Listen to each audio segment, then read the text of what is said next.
Chapitre 3 de TDCI, la fiscalité de la SCI. Donc comment ça se passe dans une SCI? Je vous en ai parlé au tout début dans le chapitre 1, mais on va revenir un peu plus dans le détail, que vous compreniez bien. C'est toujours bien d'avoir une piqûre de rappel. Donc en principe, une SCI est soumise automatiquement à l'impôt sur le revenu au nom des associés. On parle de SCI transparente, donc ça passe directement dans l'impôt sur le revenu. On peut demander, une SCI peut demander une imposition à l'IS, l'impôt sur les sociétés. Cette décision devient irrévocable. Vous ne pourrez pas changer d'avis en cours de vie de la SCI. Donc deux possibilités, on en a aussi parlé dans les cours précédents, les apports numéraires, donc de l'argent, vous apportez des finances, donc c'est un prêt ou de l'argent personnel, et vous pourrez apporter des biens en nature, donc un bien immobilier que vous possédez déjà. Donc les apports en numéraire ou en nature sont exonérés de droits d'enregistrement. Ce n'est pas des droits de mutation, c'est des droits d'enregistrement. J'ai mis une petite étoile.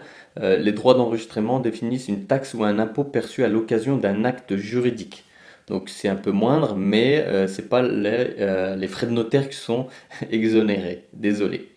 Donc les plus-values lors de l'apport, et justement je vais parler aussi des frais de notaire. Donc l'associé qui apporte des biens immeubles à la SCI est taxé au titre des mutations à titre onéreux. Donc c'est le terme qu'utilisent les notaires, mais en gros ça veut dire que vous allez avoir des frais de notaire. Voilà. Si vous avez un bien en individuel, donc personnel, que vous voulez apporter à la SCI, donc vous allez repayer des frais de notaire. De plus, vous verrez imposé dans le cadre des plus-values constatées entre la valeur du bien au moment où vous avez acheté ce bien et au moment où vous l'apportez à la SCI. Il y a peut-être une différence en termes de valeur pour laquelle vous apportez ce bien à la SCI.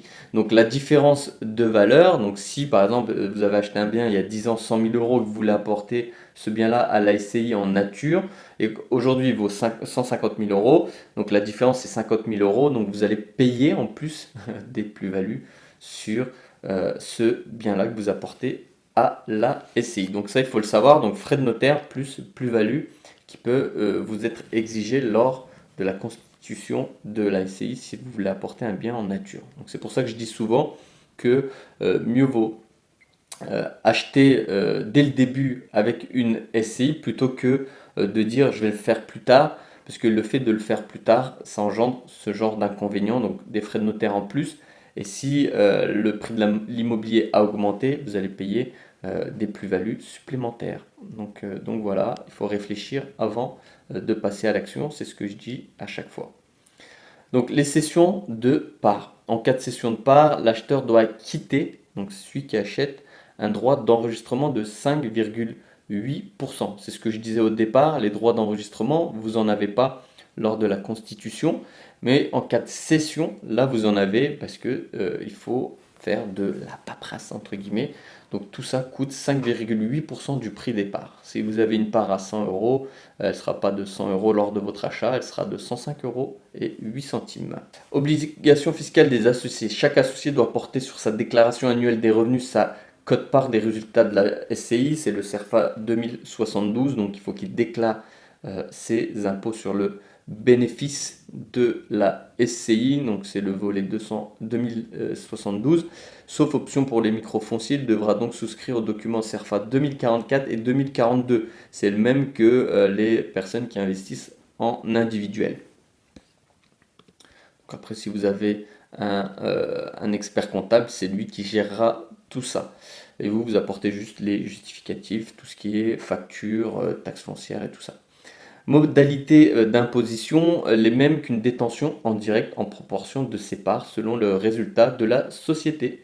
Bénéfice ou déficit, c'est la même chose que si vous investissiez en individuel. Voilà, donc pour l'IR en l'occurrence.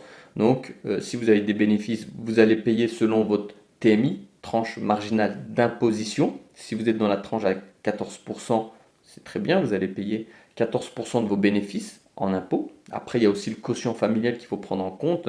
il y a un calcul à faire. Sinon, si vous avez un déficit foncier, vous allez le diviser selon le nombre de parts de chaque associé et vous pourrez le répercuter sur vos revenus globaux dans la limite de 10 700 euros à l'année. Donc très simple d'utilisation. Voilà. Après, il y a deux possibilités, l'IS ou l'IR. Si c'est pour l'IR, c'est le même fonctionnement qu'un investissement en individuel, comme si vous investissiez seul. Toujours en proportion de votre code-part, selon ce que vous possédez dans la SCI. Vidéo très brève, piqûre de rappel, c'est toujours bon d'avoir ces informations-là plusieurs fois parce que c'est ce qui va vous donner les informations pour pouvoir choisir ce que vous voulez comme SCI. Je vous dis à très vite pour la prochaine formation qui sera tout aussi importante, donc TD placement. Donc là, c'est pour tout ce qui est placement financier.